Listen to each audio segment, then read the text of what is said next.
Hi everyone, this is Amit विश्वास, student of BMS bachelor of Ayurvedic medicine and surgery. तो दोस्तों, आज हम बात करेंगे एक बहुत ही इंपॉर्टेंट आयुर्वेदिक औषधि के बारे में जिसका नाम है सीतोपलादी चूर्ण। इसके इंग्रेडिएंट्स हैं दालचीनी, इलायची, वंशलोचन, पिपली, मिश्री। तो चलिए बात करते हैं इसके सेवन से हमें क्या क्या लाभ मिलेंगे। सीतोपलादी चूर्ण एक आयुर्वेदिक फॉर्मुलेशन है जिसका उपयोग मौसमी सर्दी और खांसी के प्रबंधन में किया जाता है।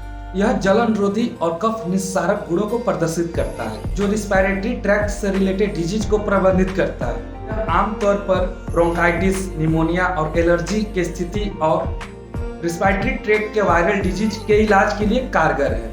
यह पाचन में भी मदद करता है, भूख बढ़ाता है और शरीर को ताकत प्रदान करता है। आयुर्वेद के अनुसार इसमें रसायन और कफ संतुलन जैसे गुण होते हैं जो क्रमशः इम्यूनिटी को बूस्ट करते हैं तथा अत्यधिक थूक को बाहर निकालने में मदद करती है। यह अपने दीपन और पाचन गुणों के कारण भोजन को पचाने में हेल्प करती है। सीतोपलादी चूर्ण को निर्धारित अवधि और मात्रा में लेने से अत्यंत लाभकारी होती है। हालांकि यदि आप किसी पुराने बीमारी से परेशान हो, ग्रसित हो, तो आप इसे लेने से पहले एक बार आसपास के डॉक्टर से जरूर परामर्श लें।